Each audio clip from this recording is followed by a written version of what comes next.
Hi, I'm Dr. Carlos McCormick, and this is Collaborative Conversations with Carlos, a podcast where we discuss various aspects of Wake Technical Community College and the community college movement. If you want to find out more about the magnificent work Wake Tech is engaged in, and also learn about the many facets of the community college movement, keep listening as we will have a diverse collection of guests from students to community college presidents. Let's get started. Joining us today is the Vice President of Workforce Continuing Education at Wake Technical Community College, Mr. Anthony Caison. VP Caison, how are you doing today? I'm doing great, Carlos. How about yourself? Doing well, and I can't thank you enough for joining us on this episode of Collaborative Conversations with Carlos. And before we start talking about the massive Workforce Continuing Education program at Wake Technical Community College, let's get to know you a little bit. Tell us a little bit about yourself. How long have you been at Wake Tech? How long have you worked at Workforce Continuing Education? And what kind of drives you in this current position? Well, thanks again for that introduction, Carlos. So yes, I'm Anthony Caison, Vice President of Workforce Continuing Education, and I am a native of Southern Illinois. So born and raised in Southern Illinois, which is right on the border of Illinois, Missouri, and Kentucky, right where the Mississippi and Ohio rivers converge. So born and raised there, and I've lived in North Carolina, Raleigh, North Carolina area since 1997, which is when I relocated to first begin working at Wake Technical Community College.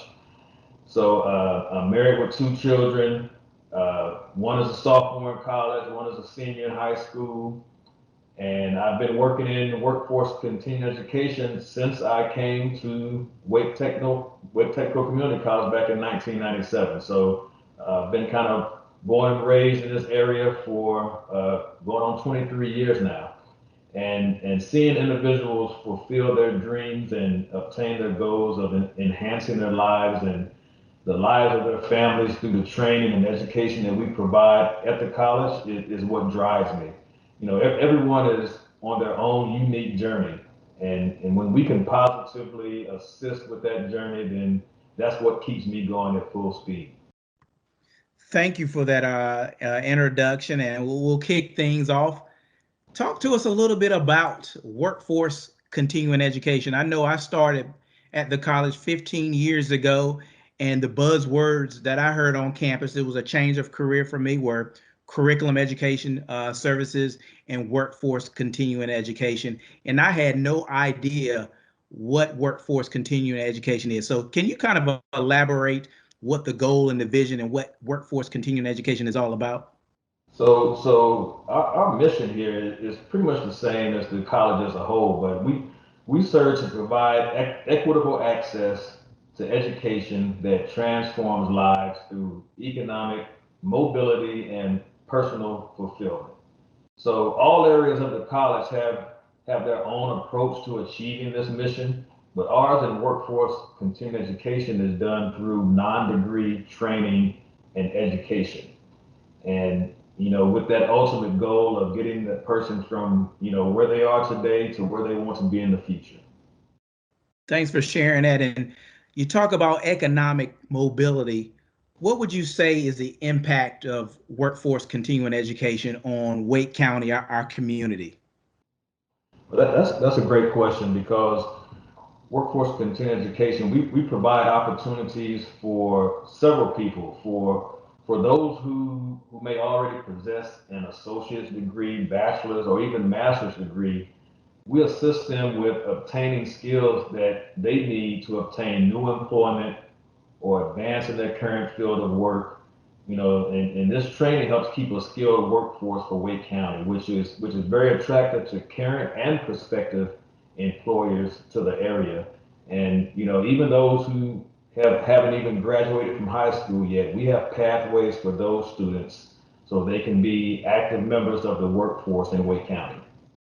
And you talk a little bit about those relationships with our community and business and industry. What types of partnerships do you currently have or you've had in the past with entities here in Wake County?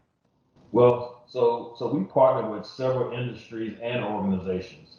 We have strong collaborative ties with Capital Area Workforce Development, Wake County Economic Development, the Greater Raleigh Chamber of Commerce, as well as all other chambers in Wake County to help provide the education and training that the citizens of Wake County need. We also partner with community organizations to help them provide training for the populations that they serve. We are very embedded into the community to meet those needs. So we regularly partner also with area companies to help develop new programs that meet the needs of their industry. We develop programs in partnership with local employers in the areas of hospitality, healthcare, skilled trades, biotechnology, and information technology. So many times companies reach out to us and say, look, we have a specific need. We need trained individuals that know how to do a specific skill. If that's a program that we currently have in existence, we can market and promote that program to get more students interested in that line of work. If it's something that doesn't currently exist, we get with those employer partners and we customize a program and develop a program that meets the needs that they specified so that we can get individuals interested in that line of work and develop that pipeline of prospective employees, if you will. So that's something that we've done for years, and it's a very effective model when you're sitting in the same room with those employer partners to determine what those specific skills are so we can build the appropriate program for their needs. And that segues right into the next question here. You talked a little bit about IT, hospitality, and healthcare. What are some of the other programs that you have in workforce continuing education? Because I know it goes on and on and on. It does. So I'm going to talk about a few here, and as you say, it is pretty expansive and likely more expansive and broad than most people realize. But I'll touch on several areas and give a little information on, what those areas are involved in or what they entail. So I mentioned earlier how we even work with individuals who may not have their high school diploma, and we create pathways for them. So we have our college and career readiness division. That division works with students to help them improve their basic reading, writing, and math skills, even helps individuals learn how to speak English, all for the goal to help them complete their high school education. And once they've done that piece, this helps prepare them to transition to college or into the workforce. And very successful, very impactful program that many students take part in, and it's really the first step to the rest of their lives when they're able to complete this program by getting that high school diploma and realizing that they can enter the workforce and garnering a higher salary or preparing themselves for college, which sometimes they never thought was possible. So very impactful area. We also have a small business center.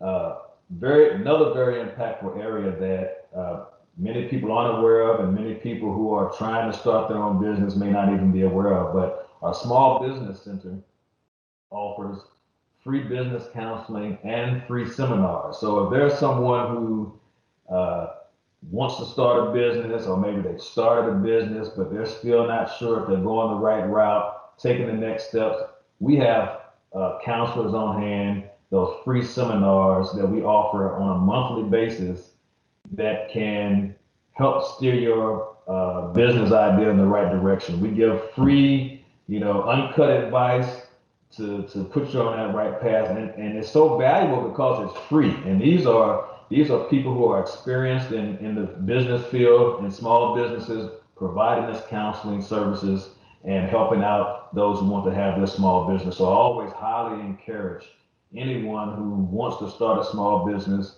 to reach out to our small business center to get those free resources, because it's really some invaluable information that, you could pay to get it, but we're doing it for free as a part of a service from the state and community colleges. So I think everyone who has that interest should take advantage of that. And we also have an area called entrepreneurship initiatives. This area promotes entrepreneurship as a way of thinking and, I guess, being, if you will, and as well as a process for creating new businesses and social ventures. This is something that many times existing business owners take advantage of. And entrepreneurship is, like I said, is a way of thinking. And, an entrepreneur is not necessarily the same as a small business owner. And so they teach those techniques and skills that it takes to be an effective entrepreneur, and help those people who are in business or who want to do multiple businesses on what they need to do and the proper steps to make that happen. So another very dynamic program that I encourage anybody who has their own business, wants to start a business or several businesses, should take advantage of those opportunities. And something that I'm pretty sure, the community doesn't necessarily associate with, non-degree workforce continuing education, but these are some of the fantastic resources that we offer. We do training in hospitality. Hospitality right now is taking a huge hit, of course, because of the pandemic. But prior to that, lots of opportunities, and eventually those opportunities will come back. So in hospitality, we offer bartending classes. We also do craft brewing classes for those who want to get into the craft brewing industry. We have a program called How to Start a Food Truck Business.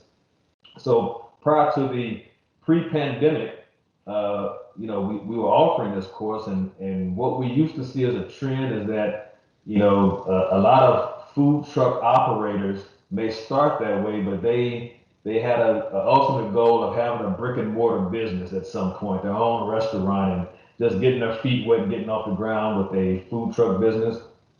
We've seen a shift with the pandemic in that, we're now seeing that some owners who had a brick and mortar business now want to do a food truck business. So this is a great opportunity. It tells you all the steps involved in how to run a food truck business effectively. And we even have collaborations with Wake County, who is a key partner to make sure you've done everything you need to do to legally operate a food truck business in Wake County. So that's another great program. We offer a hospitality certification program. This program is basically teaching someone all the line level things they would need to know to work in a hospitality business. More so if you were working for a hotel. It may teach aspects of, how to do some light catering, how to do bartending, how to manage the front desk, how to do customer service effectively. So all of this is bundled into one certification, a very effective program. And once again, pre-pandemic, individuals taking this program are typically have found employment at the end of that program or before the program is even completed, because we bring in representatives from the industry to do interviews with the students and offer them employment if they feel there's a good match. And we have a very high placement rate in that program, pre-pandemic, of course, somewhere around 70-75% placement rate in that program. So very, very effective. And also in hospitality, we do barista and cafe training. So lots of opportunities in the hospitality area that someone may not have noticed before. So another area that we do training in is skilled trades. So your heating and air courses, electrical courses. We have a very popular and effective apartment maintenance technician program for those individuals who want to work in an apartment community as the maintenance technician for that apartment community. Those individuals are still in high demand, and we have a very effective program for that. We also do building and code inspector training. All municipalities have building and code inspectors, and in Wake County, they don't have enough of them. So this is another good avenue for someone who wants to get into the skilled trades. And so all of those skilled trades programs are very effective.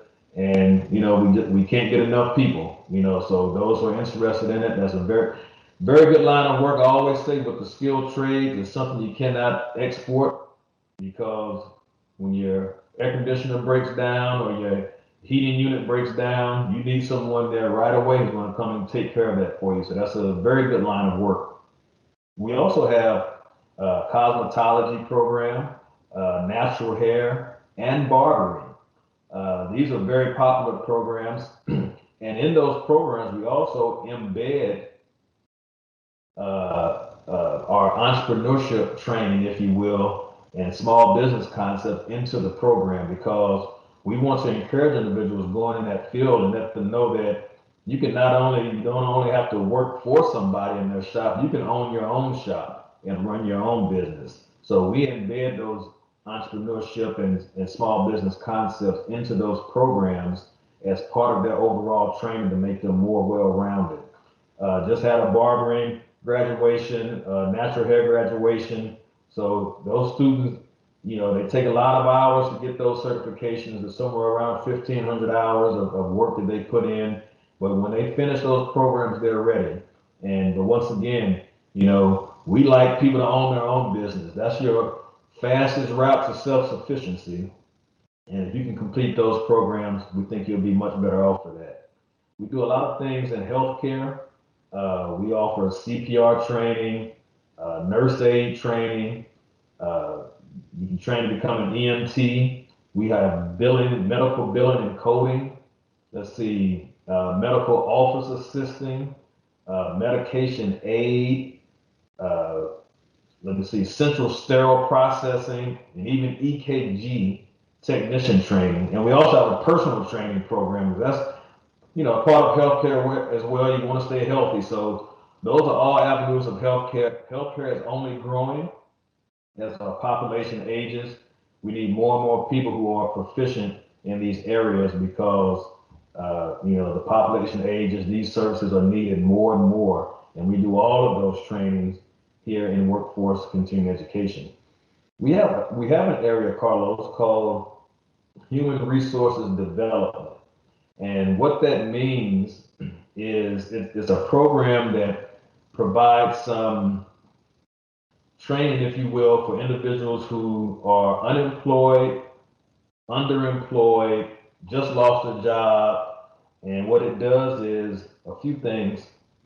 We offer training and services on, writing resumes, how to do a job interview, how to get back into the workforce when you haven't been in there for a while. But we also offer some career exploration courses to give students a, look into what a particular career may be like.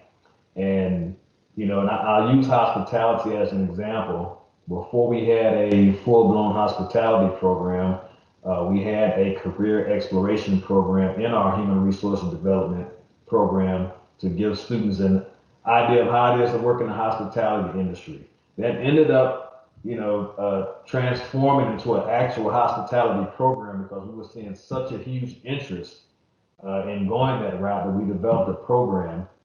And as I mentioned earlier, it's turned out to be very successful because of the high placement rate that our students have received from us. So the human resources development. Oh, and once again, if you are unemployed, underemployed, or just laid off, that human resources development program is free of charge. And if I go back a few minutes, the college and career readiness, where we're assisting individuals with getting their high school diploma, that program is free of charge as well. So just something to remember for individuals in those two programs. Let's see, we have what's called BioWork. BioWork is a 136-hour non-credit certification course. And that can lead to an entry-level position as a process technician. Many individuals take this program and they go into the field of biopharma or biotechnology, and some of those entry-level positions, but it's usually a good pathway to higher positions and further training. So a very good entry point if you want to work in the field of biotechnology. And This program is intended for, most anybody, but, high school graduates, individuals in manufacturing industries who just lost a job, people who want to start a new career. It's a good avenue to get through this program and get into the biotechnology field. And we do have what we call a BioNetwork Capstone Center. They focus on biotechnology. This Capstone Center is located on the North Carolina State University Centennial campus.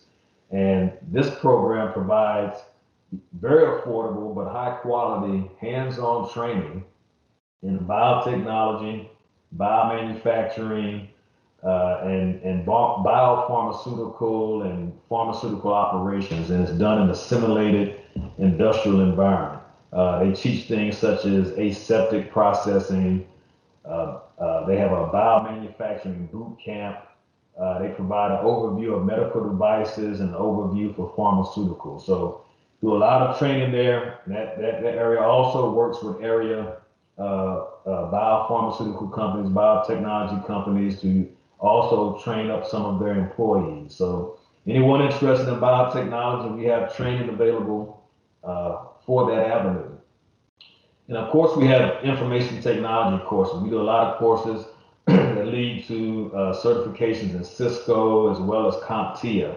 And so see a lot of success in information technology. Of course, this is a great area for individuals who want to be in that field.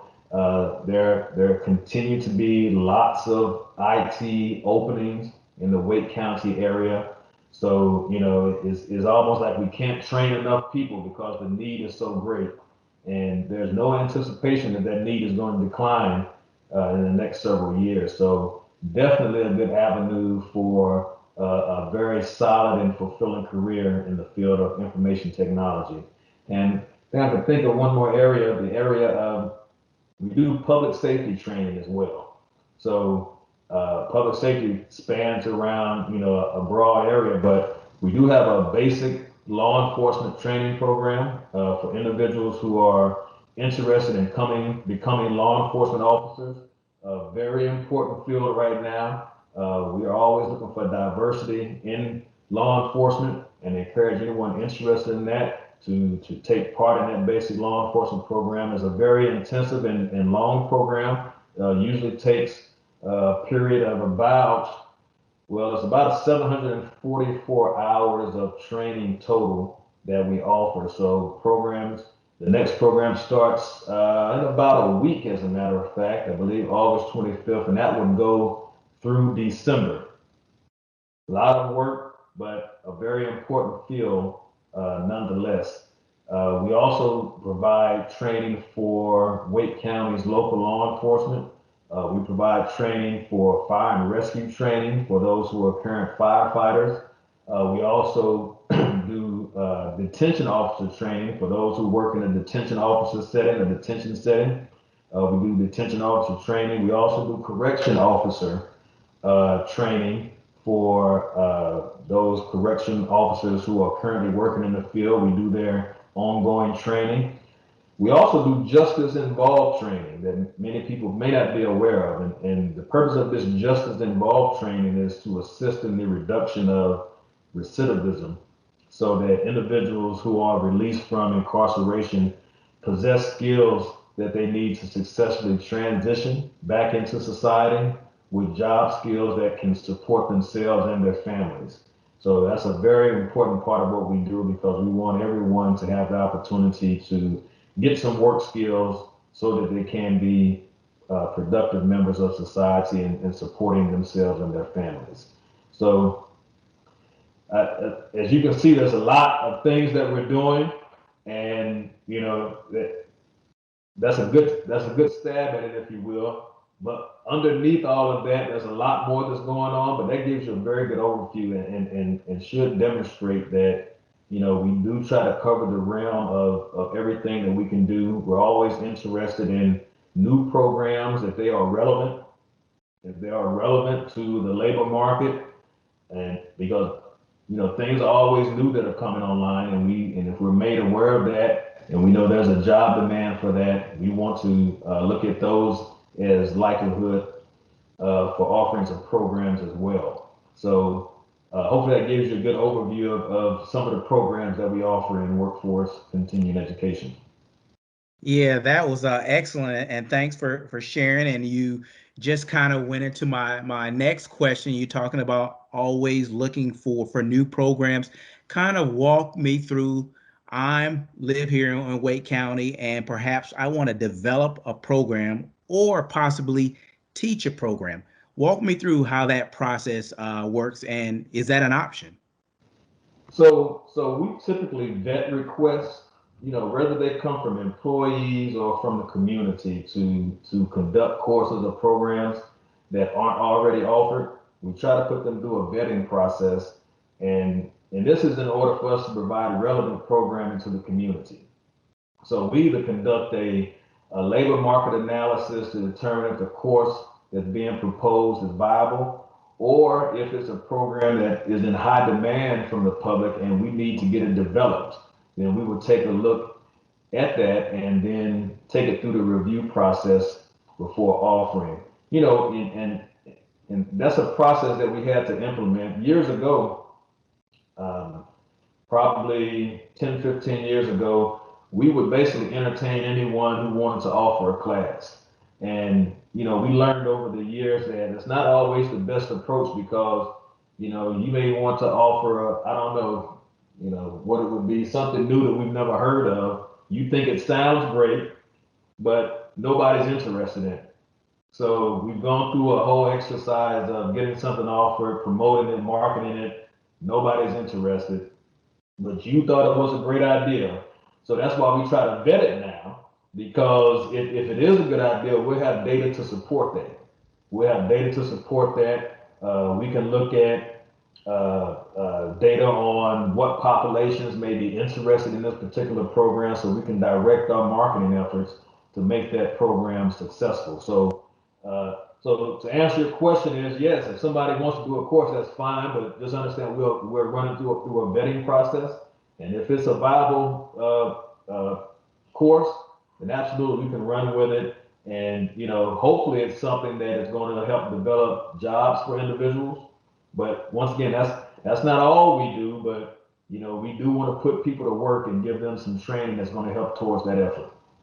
And a couple of follow-ups to that. One, do you have to have a certain educational attainment to teach one of those courses? And secondly, is there an age limit? Because as you know, here in Wake County, we have a lot of talented youth. So is that an option for youth to create a program and teach it as well?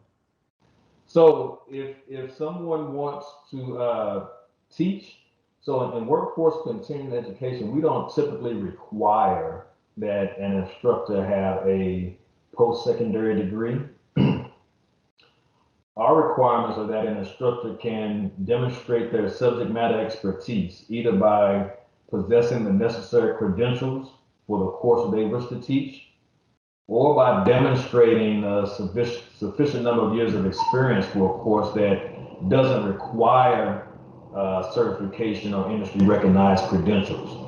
And we're able to take that approach because we're not giving college credit, if you will, but we still want some validity in those who are teaching our courses. So if someone wants to teach, if it was a nuclear biology class that we wouldn't typically teach on a non-degree class, well, we'd expect to see appropriate credentials around that. You wouldn't want someone like me wanting to teach nuclear biology. It might not turn out too well. So there has to be a vetting process, but we welcome anyone who wants to teach.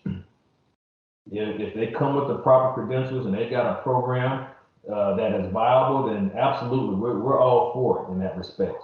And as far as students, if they're old enough and they've got a great idea, there's something that's going to work. And once again, we focus on programs with, industry recognized credentials, third party credentials. But, like I say, once again, that's not always the case. It could be something like a photography class, if you will. And if someone has a lot of experience in that and they can demonstrate that and they've got a unique idea on getting people interested in taking that because they want to do it for personal fulfillment, that's fine as well. And if there's a market for that, because we do other things besides that, it could be it could be a baking course, or it could be a cooking course. Those are fine as well if it's a market for it. So that's typically the things that we look at, Carlos. This conversation with VP Anthony Caison about workforce continuing education will continue on the next episode of Collaborative Conversations with Carlos. Thanks for listening to Collaborative Conversations with Carlos. If you like the show and you want to know more, be sure to visit us at waketech.edu. See you next time.